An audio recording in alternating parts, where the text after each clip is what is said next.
Indian ఆర్మీలో join కావాలనుకుంటున్న వాళ్ళకు దాంట్లో ట్రేడ్స్ ఏ విధంగా ఉంటాయి, క్వాలిఫికేషన్స్ ఏమేమి ఉంటాయి, వాళ్ళ యొక్క పనులు ఏంటిది, ప్రమోషన్లు ఏ విధంగా ఉంటాయి, ఎన్ని సంవత్సరాలు సర్వీస్ చేయాలి అన్నటువంటి ఇన్ఫర్మేషన్ మీకు ఇద్దాం అనుకుంటున్నా. అయితే ముఖ్యంగా దీంట్లో first of all eighth class నుంచి వద్దాం. ఎయిత్ క్లాస్ నుంచి కూడా మనం ఇండియన్ ఆర్మీలో జాయిన్ కావచ్చు. 8వ తరగతి చదవండి, మన బోనఫైడ్లో 8వ తరగతి పూర్తి చేసినట్టుండి మన డిస్టిక్ ఆఫీసర్లతోటి సిగ్నేచర్ పెట్టించింది ఉండాలి ఆ యొక్క మార్క్ షీట్ మీద. అప్పుడు అతను ట్రేడ్స్మెన్కి అప్లై చేసుకోవచ్చు. అగ్నివీరు ట్రేడ్స్మెన్ అని ఉంటుంది, వాసర్మెన్ వాళ్ళు ఇక్కడ రూములలో చూడడం ఇలాంటి పనులు ఉంటాయి వాళ్ళకు. తర్వాత వచ్చేసి 10th క్లాస్ తోటి ఉండేటివి ట్రేడ్స్మెన్లు ఉంటాయి, వంట వండడం కానీ, తర్వాత వచ్చేసి ఈ డ్రెస్సులు ఇస్త్రీ చేయడం కానీ, రూమ్లు క్లీన్ చేయడం కానీ, ఇలాంటివన్నీ ట్రేడ్స్మెన్ కిందకి వస్తాయి. నెక్స్ట్ వచ్చేసి జనరల్ డ్యూటీ అని ఉంటుంది. జనరల్ డ్యూటీ అనేది 10th క్లాస్ తోటి ఉంటుంది. 10వ తరగతి పూర్తి చేసిన వారు ఎవరైనా సరే వీళ్ళు జీడీకి అప్లై చేసుకోవచ్చు. కాకపోతే జీడీకి ఒక కండిషన్ ఏముంటుందంటే 18 సంవత్సరాల నుంచి 21 సంవత్సరాల వరకు జీడీకి అప్లై చేసుకోవాలి. అలాగే హైట్ వచ్చేసి 168 మినిమం 168 సెంటీమీటర్స్ అయితే ఉండాలి. మన తెలంగాణ ఆంధ్ర వాళ్ళు అయితే 170 ఉంటే కన్ను మూసుకొని దేనికైనా అప్లై చేసుకోవచ్చు. దాని నెక్స్ట్ వచ్చేసి టెక్నికల్ ఉంటుంది. ఈ టెక్నికల్ అనేది ఇంటర్మీడియట్లో ఎంపీసీ చేసి ఉండాలి.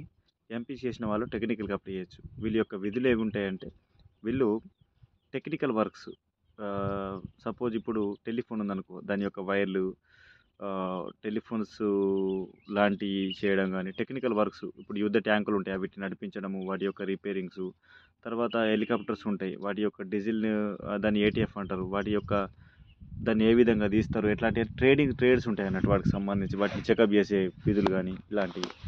టెక్నికల్ అంటే టెక్నికల్గా ఉంటుంది వర్క్ వాళ్ళది. జీడీ అనేది జనరల్ డ్యూటీ, వాళ్ళు అన్ని పనులు చేయాలి. వాళ్ళకు వాళ్ళు వెళ్ళిన దాంట్లో డ్రైవర్ కానీ, నార్మల్గా ఆర్మీలోకి వచ్చేసి normal night duties, day duties ఇలాంటివి చేసుకుంటూ ఒక ట్రేడ్ ఇస్తారు. ఆ ట్రేడ్ మీద చిన్న పని చేసుకోవడం, వాళ్ళే ట్రేడ్ ఇచ్చి వాళ్ళే నేర్పిస్తారు. టెక్నికల్ అనేది ఏంటంటే వాళ్ళు ఎడ్యుకేషన్కి సంబంధించింది ఉంటుంది. వాళ్ళు ఎంపీసీ చేస్తున్నారంటే మ్యాథ్స్కి సంబంధించింది ఉంటుంది. తర్వాత నర్సింగ్ అసిస్టెంట్ ఉంటుంది. దీనికి బైపీసీ చేసి ఉండాలి, ఇంటర్మీడియట్ కంప్లీట్ చేసి ఉండాలి. దీనికి కూడా వచ్చేసి 18 to 21 ఇయర్స్ వరకు ఉన్నది, ఇంటర్మీడియట్ పూర్తి అయి ఉండాలి. ఇలా సబ్జెక్ట్ వైజు, ఏజ్ వైజు, తర్వాత మన యొక్క క్వాలిఫికేషన్ బట్టి ఆర్మీలో ట్రేడ్స్ ఉంటాయి.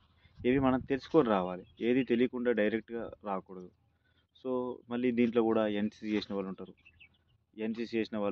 ఈ ఎన్సీసీ తోటి రిజర్వేషన్ ఏ విధంగా ఉన్నది, ఐటీఐ చేసిన వాళ్ళకు రిజర్వేషన్లు ఉంటాయి, వీటి రిజర్వేషన్లు ఏముంటాయి.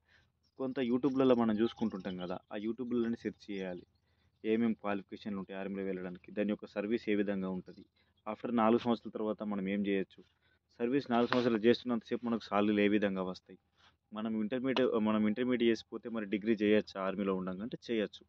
మనం ఇంటర్మీడియట్ చేసి ఇట్లా వస్తే ఆర్మీలో జాయిన్ కాగానే మనకు ఇగ్నో యూనివర్సిటీ అని ఉంటుంది, ఇగ్నో యూనివర్సిటీలో జాయిన్ అయ్యి మనము డిగ్రీ పూర్తి చేసుకోవచ్చు. మనము 4 సంవత్సరాలు సర్వీస్ చేసినట్టుగానే ఉంటుంది, అలాగే డిగ్రీ కూడా పూర్తి అయిపోతుంది. మనం బయటకు రాగానే మనం ఇంకా సివిల్లో సెట్ అవ్వడానికి ప్లానింగ్స్ తోటి ఇంకో ఉద్యోగానికి ట్రై చేయొచ్చు డిగ్రీ తోటి. సో ఇలాంటి విషయాలన్నీ మనము ఇట్లాంటి ఛానల్లో చూస్తూ ఉంటే షార్ట్కట్గా నేను సింపుల్గా చెప్పేస్తూ ఉంటాను, సుత్తి లేకుండా సోది లేకుండా చెప్తా. ఇవి తెలుసుకోవాలి మీరు. ఇది ఒకటి అర్థమైపోయింది మీకు. అయితే 18 to 21 ఇయర్స్ లోపల మరి వెళ్ళాల్సింది ఉంటుంది. వెళ్తే బాగుంటుందా అంటే కొంత హార్డ్ వర్క్, మనం ఏం దీనికి రావడం వల్ల లాభాలు ఏంటి నష్టాలు ఏంటి మాట్లాడుకుందాం. ఇప్పుడు ఫోర్సెస్కి రావడం వల్ల 18 నుంచి 21 ఇయర్స్ కాబట్టి మనం స్టూడెంట్గా ఉన్న ఏజ్ కాబట్టి ఆర్మీకి రావడం వల్ల ఒక డిసిప్లిన్ అనేది నేర్చుకుంటాం. మన లైఫ్లో ఏ విధంగా మనం జీవించాలి, సీనియర్స్కి ఏ విధంగా రెస్పెక్ట్ ఇవ్వాలి, మనకంటే పెద్దవాళ్ళకి ఏ విధంగా రెస్పెక్ట్ ఇవ్వాలి, ఒక పనిని పూర్తి చేయాలని అంటే మనకు ఉండాల్సిన లోపలి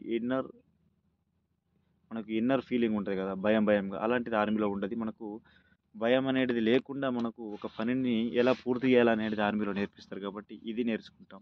టైం పంక్చువాలిటీ, ఏదైనా పని చేయాలంటే కూడా మనకు టైమింగ్ సెన్స్ అనేది ఉండాలి. 8 గంటల కంటే 8 గంటలు కరెక్ట్గా ఉండాలి, లేదంటే 10 నిమిషాల ముందు ఉండాలి కానీ వెనుక ఉండకూడదు.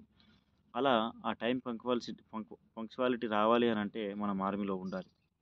సో ఆర్మీలో ఉండడం వల్ల మనం డిసిప్లిన్ నేర్చుకుంటున్నాం, టైం పంక్చువాలిటీ నేర్చుకుంటున్నాము, సాలరీ కూడా వస్తుంది, plus 3 years service, 4 years service కూడా చేసి రిటైర్మెంట్ అవుతున్నాం. ఒక దేశానికి సేవ చేసిన వాళ్ళలాగా కూడా ఉంటున్నాం కాబట్టి ఇది ఒక గుడ్ ఆపర్చునిటీగానే నేను అనుకుంటున్నాను ప్రస్తుతం యువతకు. సరే, దీంట్లో మరి ఈ 4 సంవత్సరాలు ఏ విధంగా సేవ్ చేయాలనేది నీ దగ్గర ఉంటుంది. టెక్నికల్గా వస్తావా, జీడీ తీసుకుని వస్తావా, ట్రేడ్స్మెన్ తీసుకుని వస్తావా, ఆర్మీ యూనిఫామ్ అనేది ఒకటే, అన్నిట్లలో ఇవన్నీ నేర్పిస్తారు. ఎందులో వచ్చినా కూడా ఈవెన్ నువ్వు డ్రెస్సులు ఇస్త్రీ చేసేదానికి వచ్చినా కూడా ట్రేడ్స్మెన్కి వచ్చినా కూడా నీకు ప్రతి ఒక్కటి ఆర్మీకి సంబంధించినవి నేర్పిస్తారు. అవి మన లైఫ్లో ఉపయోగపడతాయి. ఇది ఒక పాయింట్. ఒకవేళ రాకపోతే మేము ఏం చేయాలి? నాకు ఫోర్సెస్ అంటేనే ఇష్టము. నేను ఆర్మీలో సెలెక్ట్ కాలేకపోయినా మరి ఏం చేయొచ్చు అని అంటే మస్తు రకాలు ఉన్నాయి. ఇంటర్మీడియట్ తోటి మనం ఎన్డీఏ కూడా వెళ్ళొచ్చు. ఎన్డీఏ కాకపోతే టీఈఎస్ అని ఉంటుంది, టెక్నికల్ ఇంటర్వ్యూ కూడా ఉంటుంది. దానికి మనం మ్యాథ్స్ చేసి ఉండాలి, జేఈ ఎగ్జామ్ రాసి ఉండాలి, తర్వాత ఇంటర్వ్యూ ఉంటుంది, అది కూడా చేసుకోవచ్చు.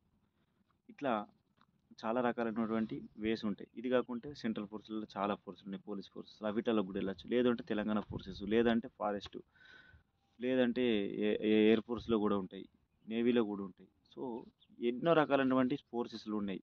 ఇంటెలిజెన్స్ బ్యూరో ఉంటుంది, సిబిఐ ఉంటుంది, సిఐడి ఉంటుంది. ఇవన్నీ రకాలు ఉన్నాయి. మనం ఎందులో కన్నా వెళ్ళొచ్చు. కాకపోతే మనకు ఫస్ట్ విషయం తెలవాలి. వెళ్ళకపోతే ఏం లేముంటుంది. ఏదైనా కూడా నార్మల్ ఉండాల్సింది ఏంటి? ఏ ఫోర్స్లోకి వెళ్ళాలన్నా ఇంటర్మీడియట్ కంప్లీట్ చేసి ఉండాలి. చిన్నగా మనం నార్మల్ పోస్ట్ కావాలంటే ఫిజికల్ ఫిట్నెస్ ఉండాలి. ఫిజికల్ ఫిట్నెస్ మినిమం 5 కిలోమీటర్లు ఒక 25 నిమిషాలు 24 నిమిషాల వరకు తట్టుంటే అన్నింటిలో మనకు వస్తాయి. 1.6 కొట్టు, నువ్వు 2 కిలోమీటర్స్ పెట్టే, వాకింగ్ పెట్టు, 20 కిలోమీటర్లు ఎన్ని పెట్టినా కూడా ప్రతి ఒక్క దాంట్లో కూడా మీరు వస్తారు. బేసిక్ మనకు ఉండాలి. సో ఫిజికల్ ఫిట్నెస్ మనకు ఉండాలి, ఇంటర్మీడియట్ కంప్లీట్ చేసి ఉండాలి, అన్ని ఫోర్సెస్ల గురించి అవగాహన ఉండాలి. అన్ని ఫోర్సుల గురించి అవగాహన ఉండాలి అని అంటే నాలాంటి ఛానల్ ఫాలో కావాలి. ప్రతి ఒక్క ఫోర్స్ గురించి మీకు చెప్తా. సెంట్రల్లో ఏమేమి ఫోర్సులు ఉంటాయి, స్టేట్లో ఏముంటాయి, వాటి యొక్క విధులు ఏంటి, వాళ్ళ యొక్క సాలరీలు ఏంటి, వాళ్ళు ఎన్ని సంవత్సరాలకు రిటైర్మెంట్ అవుతారు, వాళ్ళ వాళ్ళ యొక్క రిస్క్నెస్ ఎంత ఉంటుంది, సాలరీలు ఏ విధంగా ఉంటాయి, ఎట్లా వాళ్ళు ఇంకా ముందుకు పోతారు, వాళ్ళ ప్రమోషన్లు ఏంటి అనేది ప్రతి ఒక్క అంశం గురించి మనం మాట్లాడుకుంటాం. ఇట్లాంటివి మనం చూస్తూ ఉండాలి. ఓకే. ఎన్నో యూట్యూబ్లలో ఫాల్తూ వీడియోలు చూసుకుంటా మన యొక్క టైంని వేస్ట్ చేసుకోవద్దు. ఇట్లాంటి వీడియోస్ చూడండి, మీకు ఉపయోగపడతాయి. సో లైఫ్లో మీరు ముందుకెళ్ళడానికి ఖచ్చితంగా ఇలాంటి వీడియోలు తీసుకెళ్తాయి. ఓకే. సరే ఇదండి. మొత్తానికైతే మనము ఎందులోకి వెళ్ళాలన్నా కూడా ఈ 18 నుంచి 25 ఇయర్స్ లోపు మనం చేసుకుంటే తొందరగా వెళ్ళిపోతాము, తొందరగా సెటిల్ అయిపోతామని చెప్పాల్సిన విషయం. మన ఛానల్ మీకు ఇన్ఫర్మేటివ్గా అనిపిస్తే తప్పకుండా లైక్ చేసి, షేర్ చేసి, సబ్స్క్రైబ్ చేసుకోండి. మన ఛానల్ ఇంకా మీ ఫ్రెండ్స్కి షేర్ చేయండి. Thank you for watching our YouTube channel.